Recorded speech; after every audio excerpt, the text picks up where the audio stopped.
मेरी शादी को अभी 1 साल ही हुआ था कि मेरे पति बीमार रहने लगे। वह इतना बीमार रहने लगे कि सब डॉक्टर ने जवाब दे दिया था। मैंने शहर के बड़े से बड़े डॉक्टर से अपने पति का इलाज करवाया, मगर किसी भी डॉक्टर ने कोई उम्मीद नहीं दिलाई। उन सबका यही कहना था कि ये बस अब कुछ दिनों के ही मेहमान हैं। जैसे जैसे दिन गुजरते जा रहे थे, उनकी हालत और भी ज़्यादा खराब होती जा रही थी। मुझे अपने पति की एक बात पर बहुत गुस्सा आता था। वह रोज़ रात को मुझे अपने पास बुलाते और फिर मुझे एक फ़ोटो दिखाकर कहते कि मेरी मौत के बाद तुम इससे शादी कर लेना। उस तस्वीर को देखकर मेरी तो रूह ही कांप जाती थी और मेरा खून खौलने लगता था, क्योंकि वह तस्वीर तो एक 70 साल के बूढ़े की थी और मैं बस 22-23 साल की जवान लड़की। मुझे अपने पति की ये बात सुनकर बहुत दुख होता था। मैं भगवान से उसकी लंबी ज़िंदगी की प्रार्थना करती थी, क्योंकि मैं अपने पति से बहुत प्यार करती थी और उसके साथ ज़िंदगी गुजारना चाहती थी। एक दिन मेरे पति का फिर देहांत हो गया और मैं विधवा हो गई। उस वक्त मेरी तो दुनिया ही उजड़ गई थी। मैं अपने गम से निकली भी नहीं थी कि मेरी सास मेरे पास आई और मुझसे कहने लगी, अब तुम जल्दी से उस आदमी से शादी कर लो जिससे तुम्हारा पति कहा करता था। मैं उनकी ये बात सुनकर हैरत से उन्हें देखने लगी। मैं दूसरी शादी नहीं करना चाहती थी, लेकिन मजबूरन मुझे फिर उस आदमी से शादी करनी पड़ी। शादी की रात जब मेरा दूल्हा मेरे कमरे में आया तो उसे देख करके मेरी तो चीख ही निकल गई, क्योंकि वह तो मेरा, लेकिन वो बूढ़ा तो जैसे भरा पड़ा था, इसलिए उसने तो कोई इंतहा ही नहीं रखी। मेरा नाम कामना है। मैं दिल्ली की रहने वाली हूँ। मैं अपने माँ बाप की इकलौती बेटी थी और एक मिडिल क्लास घर से थी। मेरे माता पिता ने मुझे पढ़ाया लिखाया। उसके बाद उन्होंने मुझसे कहा कि वह मेरी शादी करना चाहते हैं, लेकिन मैंने उनसे कहा कि पापा, अभी मैं शादी नहीं करना चाहती, मैं आगे पढ़ना चाहती हूँ। अपने माँ बाप की मैं बहुत लाडली थी और वह मेरी सारी बातें मानते थे, इसीलिए ये बात भी उन्होंने मान ली। उसके बाद मेरे माँ बाप ने मुझे आगे पढ़ने की इजाज़त दे दी। साथ में ही मैंने एक ऑफ़िस में जॉब करना भी शुरू कर दिया था। ऑफिस में सारे लोग बहुत अच्छे थे और सबसे मेरी बहुत अच्छी दोस्ती भी हो गई थी। जब मैंने पहली बार अपने बॉस को देखा तो मैं उन्हें देखती ही रह गई, क्योंकि वह एक बहुत हैंडसम और जवान लड़का था। वहाँ पर ऑफिस की सारी लड़कियाँ ही उसके आगे पीछे घूमती रहती थीं और वह बहाने बहाने से उनके कैबिन में जाती और फिर कुछ लड़कियाँ तो उनसे शादी करना भी चाहती थीं। मुझे भी वह बहुत अच्छे लगते थे, लेकिन मैंने कभी कोई ऐसी हरकत नहीं की थी जिसे कोई मेरी चरित्र पर उंगली उठा सके, क्योंकि मेरे माँ बाप ने मुझ पर भरोसा करके मुझे जॉब करने की इजाज़त दी थी और मैं उनका भरोसा किसी भी हाल में तोड़ना नहीं चाहती थी। मैं कोई भी ऐसा काम नहीं करना चाहती थी जिससे मेरे माँ बाप की इज्जत पर कोई आँच आए। मैं सोचती थी कि अगर भगवान ने मेरी किस्मत में इस लड़के को लिखा है तो वह खुद ही इसके दिल में मेरी मोहब्बत को जगा देंगे, क्योंकि जोड़े तो आसमान से बनकर आते हैं। उस लड़के का नाम रजत था। वह एक बहुत अच्छा इंसान था। मेरी रजत से ज़्यादा बातचीत तो नहीं होती थी, जितनी भी होती थी बस काम के बारे में ही होती थी। जब भी वह मुझसे या किसी लड़की से बात करते थे तो हमेशा नज़रें झुकाकर ही बात करते थे और तो और लड़कियों की बहुत इज्जत भी करते थे। मैं भी यही चाहती थी कि मेरे पति एक शरीफ इंसान हो जो औरतों की हमेशा इज्जत करना जानता हो। इसी दौरान मुझे और रजत को ऑफिस के काम के सिलसिले में कई बार दूसरे शहर में कुछ दिनों के लिए जाना पड़ा और मेरी और उनके बीच में जो दूरियां थीं वह नज़दीकियों में बदलने लगीं। फिर एक दिन रजत ने मुझसे कहा कि मैं आपको बहुत पसंद करता हूँ, क्या आप मुझसे शादी करेंगी? मैं तो पहले से ही रजत को पसंद करती थी और उससे शादी करना भी चाहती थी। मेरे दिल ने कहा कि मैं उसे हाँ कर दूं, लेकिन मैंने फिर उससे कहा कि मैं अपने माता पिता की मर्जी के बगैर आपसे शादी नहीं कर सकती हूँ। अगर वह इस रिश्ते के लिए राजी हो गए तो फिर मुझे भी कोई ऐतराज़ नहीं होगा। रजत ने भी कहा, ठीक है, तुम अपने माता पिता से पूछ लेना, वह कहेंगे तभी हम दोनों शादी करेंगे, वरना नहीं करेंगे। मैंने अपने माता पिता को सारी बात बताई और रजत के बारे में भी बताया कि वह एक अच्छा इंसान है, तो वह झट से राजी हो गए। मैंने रजत को बताया कि मेरे माता पिता हमारी शादी के लिए राजी हैं, तो वह बहुत खुश हुआ। लेकिन मुझे ये सुनकर बहुत हैरत हुई कि रजत के पिताजी हमारी शादी के लिए नहीं मान रहे हैं। रजत अक्सर अपने माता पिता के बारे में बताता था।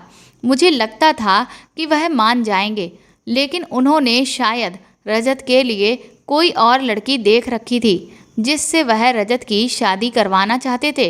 रजत अपने माता पिता से बहुत प्यार करता था। वह उनकी मर्जी के बगैर मुझसे शादी नहीं कर सकता था।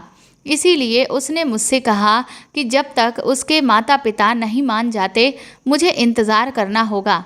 मैंने भी कहा ठीक है, तुम अपने माता पिता को मना लो, मैं तुम्हारा ज़िंदगी भर इंतज़ार करने के लिए तैयार हूँ।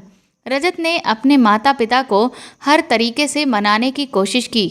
आखिर में उसने कह दिया कि अगर उसकी मुझसे शादी नहीं हुई तो वह किसी और से भी कभी शादी नहीं करेगा।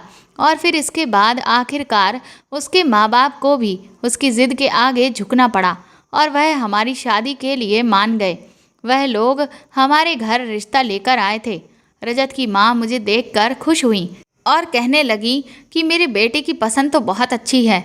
रजत की माँ की बात सुनकर मेरे दिल को कुछ तसल्ली मिली थी कि चलो मैं कम से कम उनको पसंद तो आ गई, क्योंकि मैं यही सोच रही थी कि कहीं उन्होंने मुझे देखने के बाद स्वीकार करने से मना कर दिया तो फिर क्या होगा।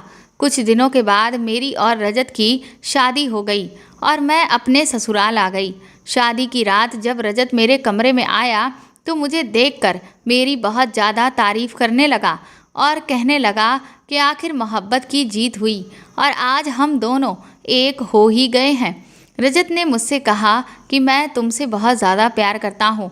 फिर उसने अपनी जेब से निकालकर एक बॉक्स मेरे आगे किया। मैंने उसे जब खोलकर देखा तो उसमें एक बहुत ही खूबसूरत डायमंड का सेट था। मैंने रजत से कहा कि ये तो बहुत खूबसूरत है। उसने कहा वो तो है, लेकिन तुमसे ज़्यादा नहीं है। रजत की ये बात सुनकर मैं मुस्कुरा दी। रजत ने मुझसे कहा कि तुम मेरे माता पिता का बहुत ख्याल रखना, उन्हें बिल्कुल अपने माँ बाप की तरह ही समझना। अगर वह तुम्हें कुछ कह भी दें तो तुम उन्हें जवाब मत देना। मैंने बड़ी मुश्किल से उन्हें हमारी शादी के लिए राज़ी किया है। अब मैं नहीं चाहता कि वह तुमसे किसी भी बात को लेकर नाराज़ हों। मैंने कहा तुम बिल्कुल भी फिक्र मत करो, मैं उनका पूरा ख्याल रखूंगी। शादी के कुछ दिन के बाद ही हम अपने हनीमून पर चले गए। मेरे पति मुझ पर दिल खोलकर खर्च करते थे, मुझे हर रोज़ महंगे महंगे गिफ्ट लाकर देते। हनीमून से आने के बाद मैंने अपनी सास से कहा कि अब मैं घर की सारी जिम्मेदारी संभाल लूँगी, आप बिल्कुल भी फिक्र ना करें। लेकिन उन्होंने मुझे मना कर दिया। वह कहने लगी घर के सारे काम नौकर करते हैं और खाना मैं बना लिया करती हूँ, तो तुम घर संभालने की फ़िक्र मत करो। मैंने उनकी बात सुनकर सिर हिला दिया। मैं घर में सारा दिन फ्री रहती थी, इसीलिए रजत ने मुझसे कहा कि मैं फिर से ऑफिस ज्वाइन कर लूँ। उससे मेरा दिल भी लगा रहेगा और समय भी कट जाएगा। मैंने अगले दिन से ही ऑफिस ज्वाइन कर लिया। अब मैं और मेरे पति साथ में ऑफिस जाते थे और साथ में ही घर वापस आते थे। हम लोग खाना भी साथ ही खाते थे। रजत मुझे अक्सर घुमाने लेकर जाते और शॉपिंग पर भी ले जाया करते थे। कभी कभी मुझे लगता था कि मेरे ससुराल वाले मुझसे खुश नहीं हैं। जब मैं ये बात रजत से कहती तो रजत मुझसे कहते कि ऐसी कोई बात नहीं है और जब मैं तुम्हारे साथ हूँ तो तुम्हें किसी बात की फ़िक्र करने की कोई ज़रूरत नहीं है। मेरी एक ननद भी थी, जब भी मैं उससे बात करने की कोशिश करती या अपने साथ कहीं बाहर ले जाने को कहती तो मेरी सास फ़ौरन मना कर दिया करती और कहती कि तुम अपने पति के साथ जाना, अभी तुम्हारी नई नई शादी हुई है, अपने पति के साथ ही घूमा फिरा करो।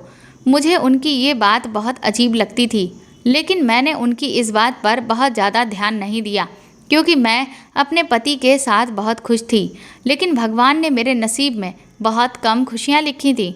एक दिन अचानक मेरे पति की हालत बहुत ज़्यादा ख़राब हो गई तो मेरे ससुर उनको हॉस्पिटल लेकर चले गए। मैं समझ नहीं पा रही थी कि अचानक उन्हें क्या हो गया है। जब वह घर वापस आए तो मैंने उनसे पूछा कि डॉक्टर ने क्या बताया है। उन्होंने मुझसे कहा कि रिपोर्ट्स करवाई गई हैं जो कल आएंगी।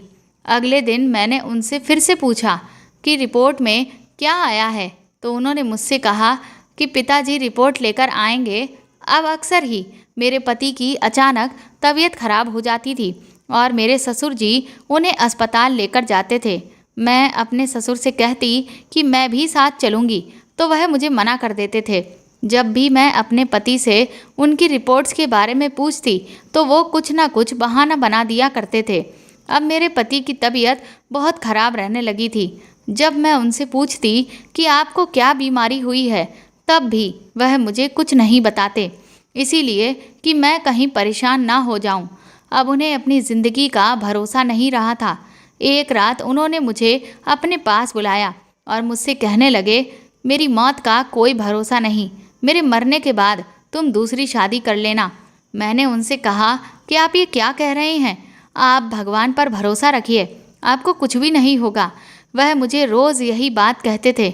उन्होंने मुझे अपनी जेब से एक फ़ोटो निकाल कर दिखाई और कहने लगे कि मेरे मरने के बाद तुम इस आदमी से शादी कर लेना। वह फ़ोटो देखकर मेरी रूह कांप गई, क्योंकि वह एक 70 साल के बुढ़े की थी, लेकिन उसकी शक्ल ठीक से समझ नहीं आ रही थी और मैं तो अभी सिर्फ 24 साल की जवान लड़की थी और मेरी और उसकी शादी तो बिल्कुल मुमकिन ही नहीं थी। उस वक्त जब मैंने अपने पति के मुंह से इस तरह की बात को सुना तो ये सुनकर मुझे बहुत ज़्यादा दुख हुआ था।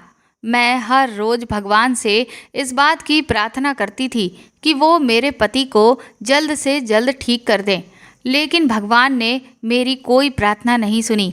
और फिर एक दिन वही हुआ जिसका मुझे डर लग रहा था। आज सुबह से ही मेरी तबीयत ठीक नहीं थी, तो इसीलिए मैं ऑफिस नहीं गई थी। उस दिन मेरे पति की तबीयत कुछ बेहतर लग रही थी, तो उन्होंने कहा कि आज मैं ऑफिस चला जाता हूँ, कम से कम घर से इसी बहाने थोड़ा बाहर तो निकलूँगा तो मेरा दिल भी बहल जाएगा। मैंने उनसे बहुत मना किया, लेकिन फिर भी वह ऑफिस चले गए। उनके जाने के तकरीबन 2 घंटे के बाद ही मेरे पास फ़ोन आया कि मेरे पति की तबीयत बहुत ज़्यादा ख़राब हो गई है और वह अस्पताल में है। ये सुनते ही मैं जिस हाल में बैठी थी वैसे ही अस्पताल की तरफ भागी। जब मैं हॉस्पिटल गई तो मैंने देखा कि मेरे पति की आखिरी सांसें चल रही थीं। अपने आखिरी समय में भी उन्होंने मुझसे यही कहा कि मेरे मरने के बाद तुम उस आदमी से शादी ज़रूर कर लेना, ये मेरी आखिरी इच्छा है, तुम्हें मेरी मोहब्बत की कसम है। और ये कहने के बाद उन्होंने अपना दम तोड़ दिया। मैं तो जैसे वहीं बैठे बैठे पत्थर की बन गई थी। मैंने अपनी सुध बुध भी खो दी थी। मुझे अपने जवान पति की मौत का यकीन नहीं आ रहा था। मेरा दिल ये बात कबूल करने को तैयार ही नहीं था कि वह मुझे छोड़कर हमेशा के लिए जा चुके हैं। अब हर समय मैं अपने कमरे में गुमसुम पड़ी रहती और उन्हें याद करती रहती। मेरा दूसरी शादी करने का कोई इरादा ही नहीं था, बल्कि मुझे तो अपना खुद का ही होश नहीं था। दूसरी शादी कहाँ से करती। मेरे पति की मौत को अभी कुछ दिन ही हुए थे कि मेरी सास मेरे पास आई और मुझसे कहने लगी कि अपनी दूसरी शादी की तैयारी कर लो। उनकी ये बात सुनकर मैंने उनको हैरत से देखा और उनसे कहा कि मैं कोई दूसरी शादी नहीं करूँगी। उन्होंने मुझसे कहा कि तुम्हारे पति ने तुम्हारी जिम्मेदारी मुझे दी थी और कहा था कि मेरे मरने के बाद इसकी दूसरी शादी करवा देना। उनकी ये बात सुनकर मुझे अपने पति की कही हुई बात याद आ गई। वह कहने लगी कि मैं अपने मरे हुए बेटे की आखिरी इच्छा ज़रूर पूरी करूंगी। उन्हें देखकर कहीं से भी ये नहीं लग रहा था कि उन्हें अपने जवान बेटे की मौत का कोई भी गम है। अगर होता तो वह मुझे दूसरी शादी करने के लिए मजबूर नहीं करती। मेरे पति के देहांत के बाद मेरे माता पिता मुझे लेने आए तो मेरी सास ने कहा कि अब ये हमारी बेटी है और इसकी सारी जिम्मेदारी भी मेरी ही है। मैं अपने माता पिता के साथ जाना चाहती थी, लेकिन मेरे पति की कसम ने मुझे यहाँ पर रोक कर रखा था। मैं ये शादी करना नहीं चाहती थी, लेकिन अपने पति की इच्छा पूरी करने के लिए मैंने शादी के लिए हाँ कर दी। कुछ दिनों के बाद ही मेरी सास ने मेरी शादी करवा दी। मेरी शादी वाले दिन लोग तरह तरह की बातें बना रहे थे। वह सब कह रहे थे कि पति की मौत को तो अभी दिन ही कितने बीते थे और इसको देखो कैसी बेशर्म है, किस तरह से दुल्हन बनी बैठी है। लेकिन उनकी बातों का मुझ पर कोई असर नहीं हो रहा था। मैं तो खुद पत्थर की मूरत बनी वहाँ बैठी थी। रात को मेरी ननद मुझे मेरे कमरे में छोड़कर चली गई। मुझे बहुत डर लग रहा था। जब मेरा पति मेरे कमरे में आया तो उसे देखकर मेरी चीख निकल गई, क्योंकि मेरा दूसरा पति कोई और नहीं बल्कि मेरा ससुर ही था। मैं चीखते हुए बेड से उतरी तो तभी मेरे ससुर मेरे पास आए और मुझसे कहने लगे कि तुम डर क्यों रही हो? तुम्हारी दूसरी शादी मुझसे ही हुई है और अब से मैं ही तुम्हारा पति हूँ। मेरे पहले पति ने मुझे उसकी तस्वीर तो दिखाई थी, लेकिन मैंने वह फ़ोटो ज़्यादा गौर से नहीं देखी थी, इसीलिए मैं पहचान नहीं पाई थी। लेकिन आज उसे असलियत में अपने सामने देखकर मेरी आंखें फटी की फटी रह गईं। मुझे इस बात पर यकीन नहीं आ रहा था। मैंने अपने ससुर से कहा कि मैंने आपसे मजबूरी में शादी की है। आप मेरे पति के पिता हैं। मैं आपके साथ ऐसा कुछ सोच भी नहीं सकती। मैंने हमेशा से आपको पिता समझा है। कमरे में शोर सुनकर मेरी सास हमारे कमरे में आ गई और कहने लगी कि ज़्यादा हंगामा मचाने की ज़रूरत नहीं है। अब तुम ही उनकी पत्नी हो, और वैसे भी रजत हमारा बेटा नहीं था। हमारी कोई औलाद नहीं हो रही थी, इसीलिए हमने उसको गोद लिया था। और ये बात रजत भी जानता था कि वह हमारा सगा बेटा नहीं है। इसीलिए उसने मुझे ये हक दिया था कि मैं तुम्हारी शादी अपनी मर्जी से जहाँ चाहूँ कर दूँ। इसीलिए मैंने तुम्हारी शादी अपने पति से करवा दी है, ताकि तुम हमेशा इसी घर में रहो। रजत नहीं चाहता था कि तुम कभी भी ये घर छोड़कर जाओ। उसकी आखिरी इच्छा यही थी। मुझे अपनी सास की बातों पर यकीन नहीं आ रहा था। मैं समझ नहीं पा रही थी कि आखिर रजत ने मेरे साथ ऐसा क्यों किया। मेरी सास कहने लगी, मैं रजत से बहुत मोहब्बत करती थी, उसे अपना बेटा ही मानती थी। इसीलिए मैंने उसकी आखिरी इच्छा पूरी करने के लिए अपने पति की शादी तक तुमसे करवा दी। तुम्हें तो हमारा उल्टा एहसानमंद होना चाहिए कि मैंने तुम्हारी खातिर अपने पति तक को छोड़ दिया, लेकिन तुम हो कि उल्टा हम पर ही चढ़ रही हो। मैंने कहा, आप दोनों मेरे कमरे से चले जाइए। वो दोनों नाराज़ होते हुए मेरे कमरे से बाहर चले गए और मैं वहीं ज़मीन पर बैठ गई। जो राज आज मेरे सामने खुले थे, उन्होंने तो मेरी जान ही निकाल दी थी। मुझे रजत ने कभी ये बात क्यों नहीं बताई कि ये लोग उसके सगे माता पिता नहीं हैं। मैं बहुत बड़ी मुश्किल में फंस चुकी थी। अब मैं इस मुश्किल से कैसे निकलूंगी पता नहीं। यही सब कुछ सोचकर मैं ज़ोर ज़ोर से रोने लगी। मैंने रजत की फ़ोटो उठाई और उस पर सवाल करने लगी कि आखिर उसने मेरे साथ ऐसा क्यों किया, कि उसने मुझे अपने प्यार की कसम दी कि मैं दूसरी शादी कर लूं, वह भी उसके ही पिता से। मैं उनको अपने ससुर और बाप का मान देती थी। आज वह मेरे सामने मेरे पति की शक्ल में खड़े थे और मैं ये सब अपने सपने में भी नहीं सोच सकती थी।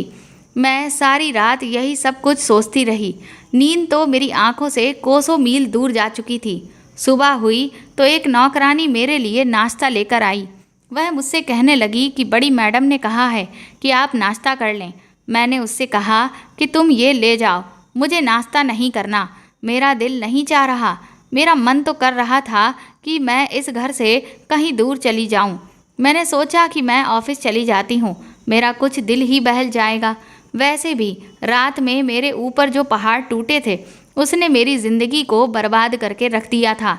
मैं ऑफिस जाने के लिए तैयार हो रही थी कि मेरा दूसरा पति मेरे कमरे में आया और मुझसे कहने लगा, आज तुम ऑफिस नहीं जाओगी, घर में ही रहोगी। मैंने उससे पूछा कि क्यों नहीं जाऊंगी? तो उसने मुझसे कहा कि आज के बाद तुम्हें ऑफिस जाने की कोई ज़रूरत नहीं है। तुम घर में रहकर घर की सारी जिम्मेदारियां संभालो। अब मैं तुम्हारा पति हूँ और तुम्हें मेरी हर बात माननी ही पड़ेगी। आज से जैसा मैं कहूँगा वैसा ही तुम्हें करना होगा। ऑफिस के सारे काम मैं खुद देख लूँगा, तुम्हें उसकी टेंशन लेने की कोई ज़रूरत नहीं है। मैंने गुस्से में उसे देखते हुए कहा कि मैं ज़रूर ऑफिस जाऊँगी।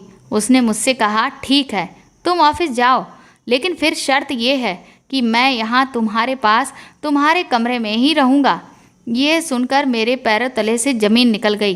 फिर वह मुझसे कहने लगा कि अगर तुम चाहती हो कि मैं यहाँ इस कमरे में तुम्हारे साथ नहीं रहूँ, तो फिर तुम्हें मेरी हर बात माननी ही पड़ेगी। मैं उसकी ये बात सुनकर डर गई थी और सोचने लगी कि कहीं ये सच में ही मेरे साथ मेरे कमरे में रहने ना आ जाए। मेरा तो उनके साथ एक पल गुजारना भी मुश्किल था। मैं उसे अपने कमरे में बर्दाश्त नहीं कर सकती थी। इसीलिए मैं चुप रही और मैंने ऑफिस जाना बंद कर दिया। अपने ससुराल वालों का बर्ताव देखकर मुझे अब समझ में आने लगा था कि मेरी दूसरी शादी मेरे ससुर से क्यों करवाई गई है। रजत ने अपनी मौत से पहले ये घर और अपनी सारी प्रॉपर्टी मेरे नाम कर दी थी। अगर रजत की मौत के बाद मैं यहाँ से चली जाती और किसी और आदमी से शादी कर लेती तो ये घर और सारी जायदाद इन लोगों के हाथ से चली जाती और ये बिल्कुल भिखारी बन जाते। इसीलिए इन लोगों ने मेरी शादी मेरे ही ससुर से करवा दी ताकि मैं इसी घर में रहूं और रजत की प्रॉपर्टी भी इन लोगों के हाथ से ना निकले, क्योंकि रजत के असली पिता ने अपने मरने से पहले अपनी सारी जायदाद रजत के नाम कर दी थी। मेरी सास ही मेरी सौतन बन गई थी। घर में पड़े पड़े मेरी तबीयत खराब रहने लगी थी। मैं ज़्यादा बाहर नहीं जाती थी और ना ही किसी से मिलती जुलती थी। मैं हमेशा अपने कमरे में ही रहती थी। नौकरानी मुझे खाना देकर जाती तो मैं खा लिया करती थी, पर मेरी भूख प्यास तो कब की मर चुकी थी। एक दिन जब मैं नीचे किसी काम से गई तो घर के गेट पर वकील साहब को जाते हुए देखा। मैंने अपने पास नौकरानी को बुलाया और उससे पूछा कि वकील साहब यहाँ क्या करने आए थे। तो वह कहने लगी कि बड़े साहब की वसीयत के बारे में बात करने आए थे। मैं अपने कमरे में आ गई। कुछ दिनों के बाद मेरा पति मेरे कमरे में आया और ऑफिस के कुछ पेपर्स पर साइन करवाने को कहने लगा। अब वह रोज़ कोई ना कोई पेपर्स या चेक मेरे पास लेकर आता और मुझसे कहता कि इस पर साइन करो, और मुझे धमकी देता कि अगर मैंने इन पेपर्स पर साइन नहीं किया तो वह मेरे पास मेरे कमरे में आकर रहने लगेगा। मुझे मजबूरन उसकी बात माननी पड़ती थी, क्योंकि मेरे पास कोई और चारा भी नहीं था। अगर कभी मैं पेपर्स पर साइन करने से मना कर देती थी तो वह मुझे धमकाता था।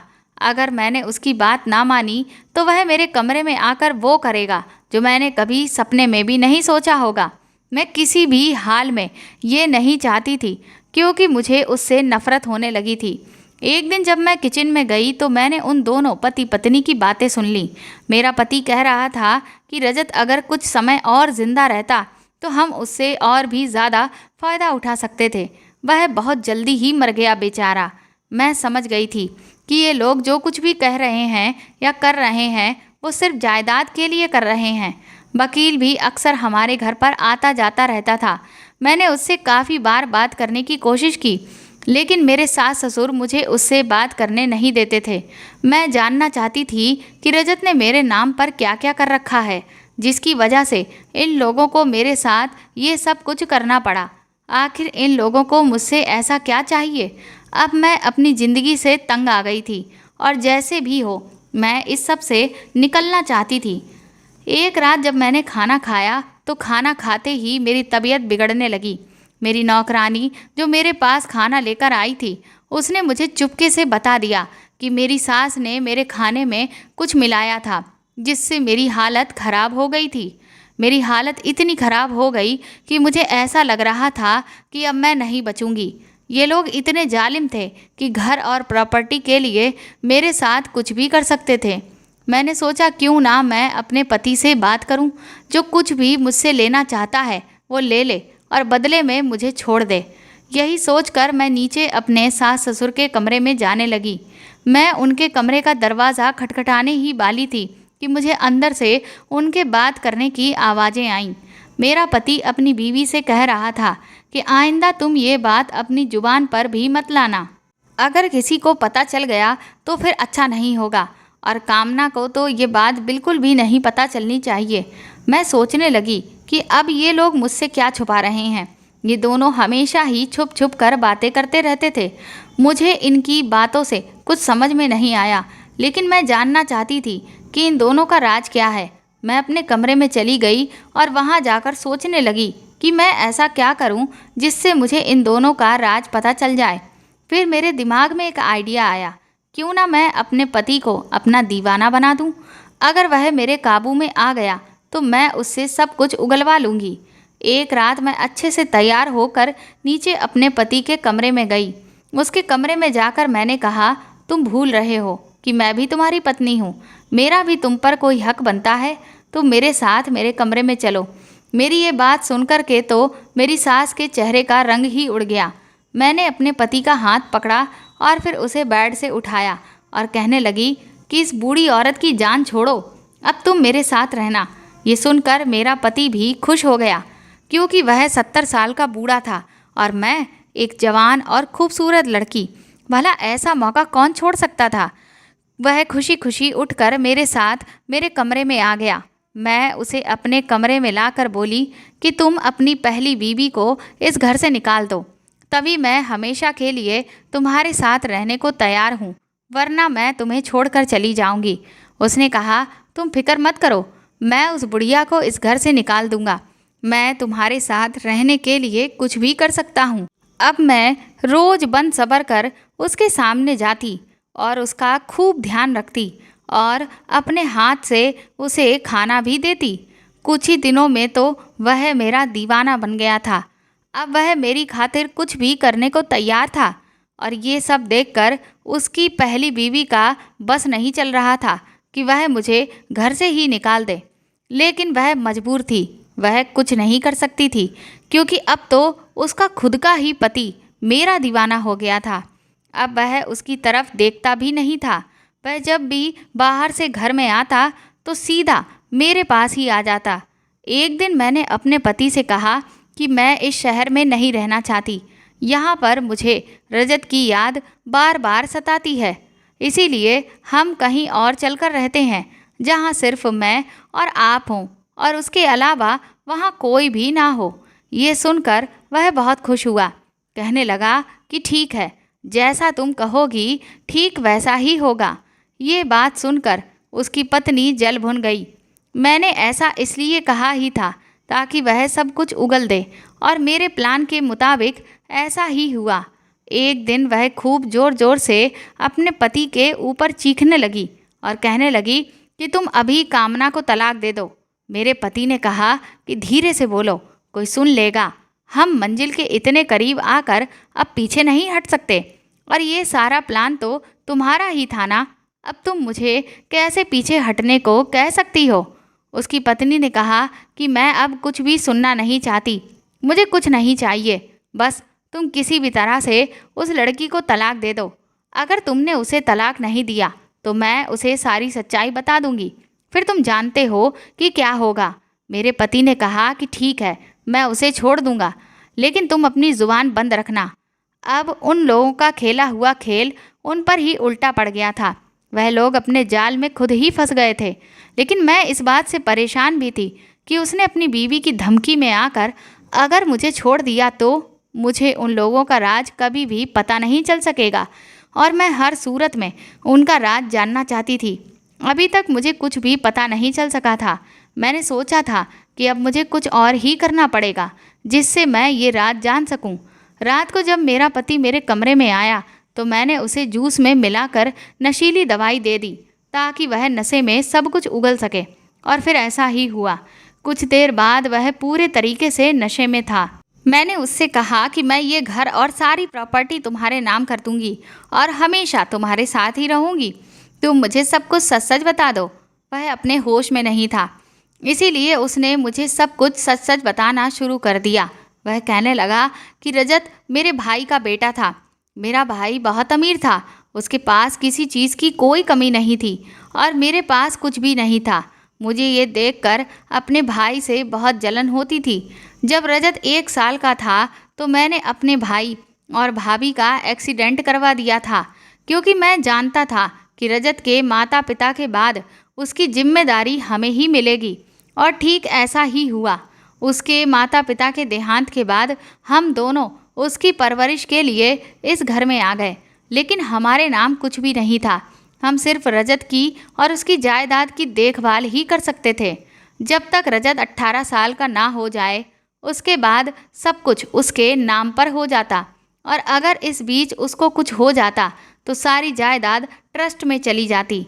अब हमारे पास कोई चारा नहीं था, हमारे कोई औलाद नहीं थी और रजत की दौलत पाने का एक ही रास्ता था, वो था शादी। इसीलिए हम एक लड़की को गोद लेकर आ गए।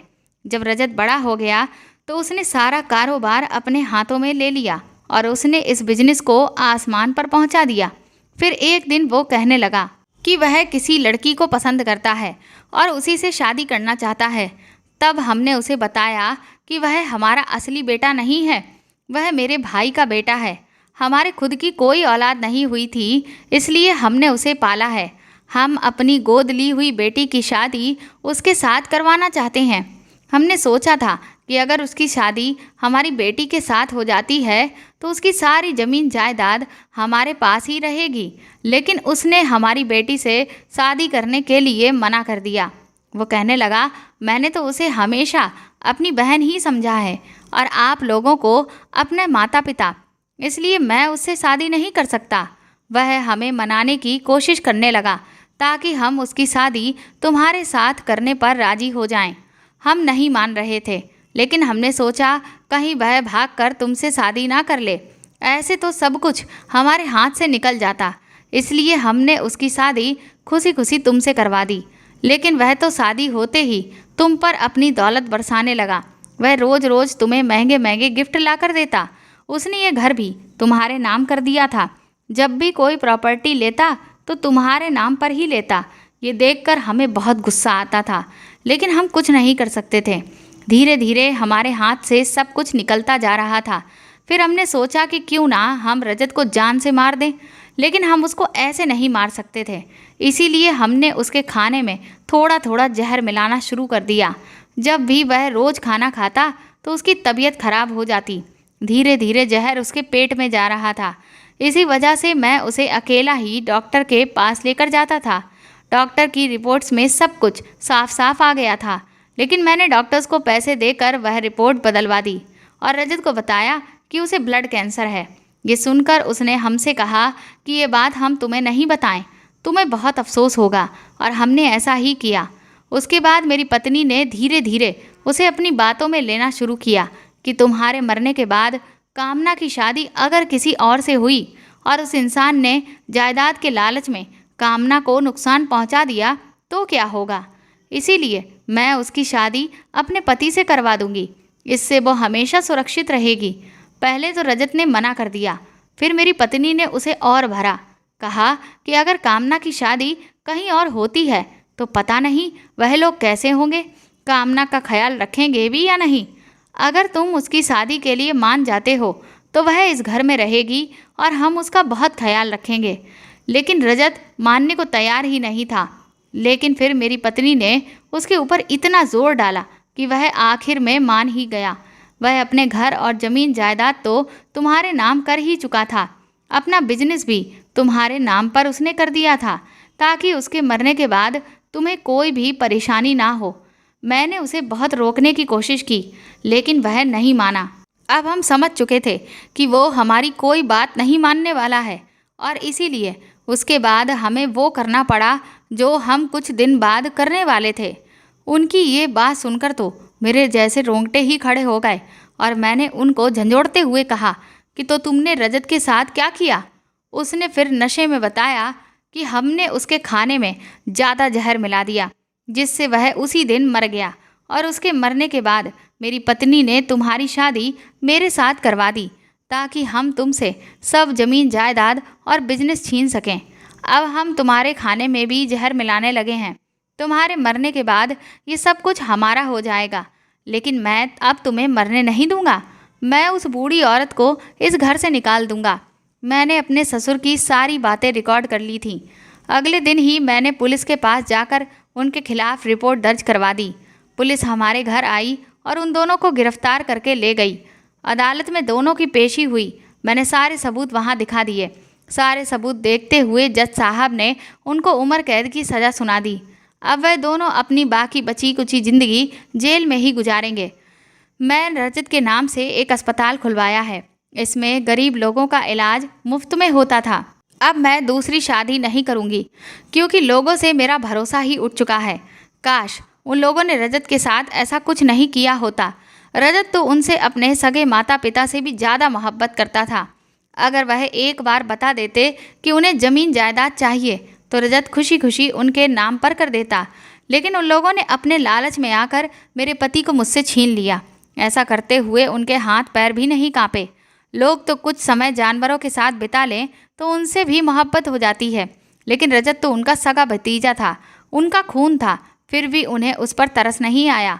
इन लोगों के लिए हमेशा मेरे दिल से बद्दुआएं ही निकलती हैं, जिन्होंने जवानी में ही मेरे पति को मुझसे छीन लिया। दोस्तों, अक्सर हमारे अपने ही हमें ऐसा धोखा देते हैं जिसके बारे में हम कभी सपने में भी नहीं सोच सकते, जबकि हम में से कई सारे लोग पूरी ज़िंदगी बहुत सी चीज़ों में सिर्फ अपनों की खातिर ही समझौता करते रहते हैं, या इस बात को ज़्यादा महत्व देते हैं कि कहीं हमारे अपनों को बुरा ना लग जाए। लेकिन इसके बावजूद भी हमारे अपने हमारी पीठ पीछे हम पर वार करते हैं।